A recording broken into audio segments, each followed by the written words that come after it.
Welcome everyone. Today we are diving into diffusion tensor imaging, or DTI.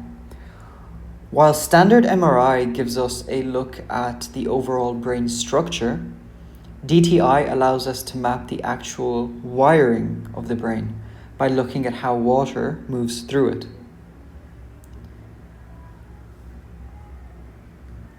To understand DTI, we first have to understand how water moves. In a completely open space, water will move equally in all directions. Think of the drop of dye here being dropped into the beaker.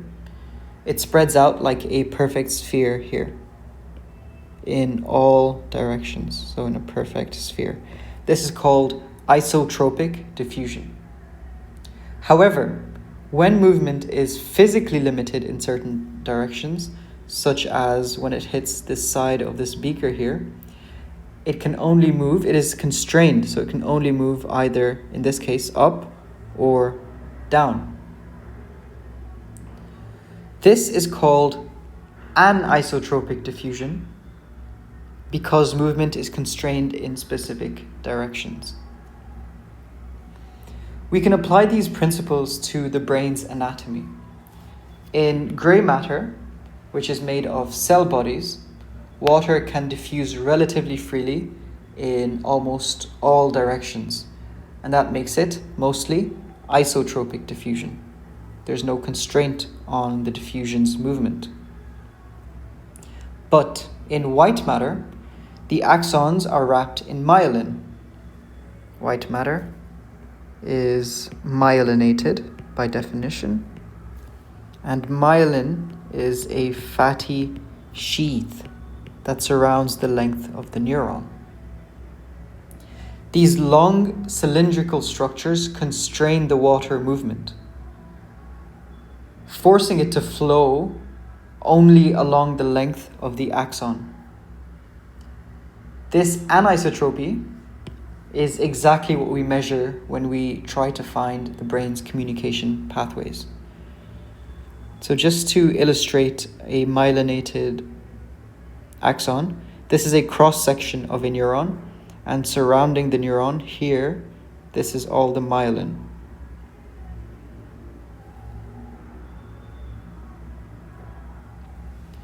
So how does the MRI machine actually see this movement of water molecules?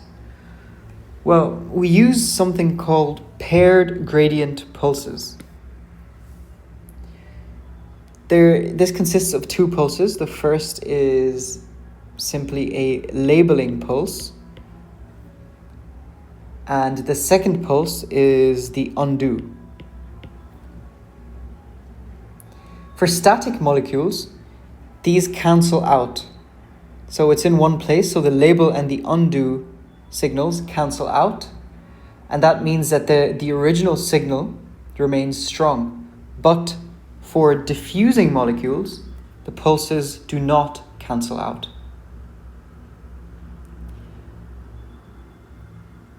This is because the second pulse, the undo pulse, misses its mark because the molecule has moved.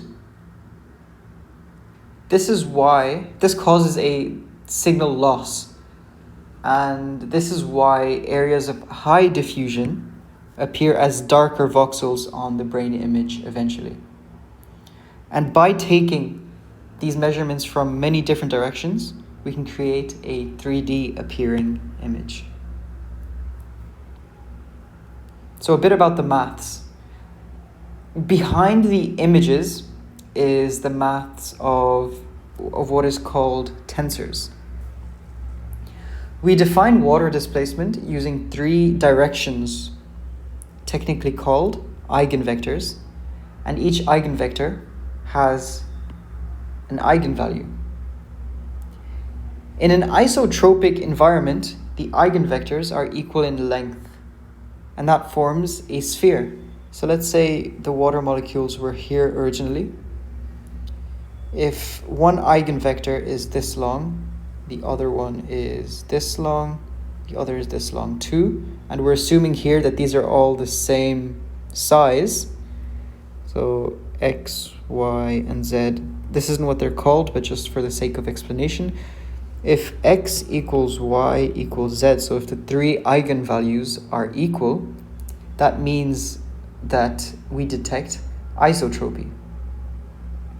However, in an anisotropic environment, one eigenvector is significantly longer than the other two, and that represents the primary direction of the water flow. It forms an ellipsoid, which is like a 3D oval. So let's say, for example, X was this long this time, and Z was this long, and Y was this long. We would end up with an ellipsoid. By identifying the largest eigenvalue, we can determine the exact orientation of the nerve fibers within every single voxel. To make this data readable, we use the standard voxel grid and convert it to a color coding system. So the voxel grid that is usually used in other MRI scans is converted to a color-coded system. Red, and I'll show you this in a second, red represents left to right movement. Green represents anterior-posterior movement. And blue represents superior-inferior movement. And if we can put together multiple layers of this color coding, we can eventually connect voxels with similar eigenvalues to get tractography, and this allows us to visualize beautiful, complex fiber bundles. So here's an example. You can see some red in some areas, you can see some blue, and you can also see some green. And each of these respectively, again, red is left to right, blue is superior, inferior, and green is anterior, posterior, anterior to posterior. And here is some tractography. Again, you can see some of the blue. You can see the red here, that's forming the corpus callosum, and the green, and some more blue that's going superior, inferior. The most common metric we use to quantify diffusion tensor imaging is fractional anisotropy, or FA. This is a scale from 0 to 1. A value of 0 means the water is moving randomly, and that is perfect isotropy. And the exact opposite is an FA value of 1, which is perfect anisotropy, which once again is movement in only one perfect direction. FA can be used in clinical studies as a proxy for fiber density and white matter integrity. In other words, the higher the FA is, the healthier or denser the white matter tracts are. So let's go through some applications. In multiple sclerosis, which is a demyelinating autoimmune disease in middle-aged females,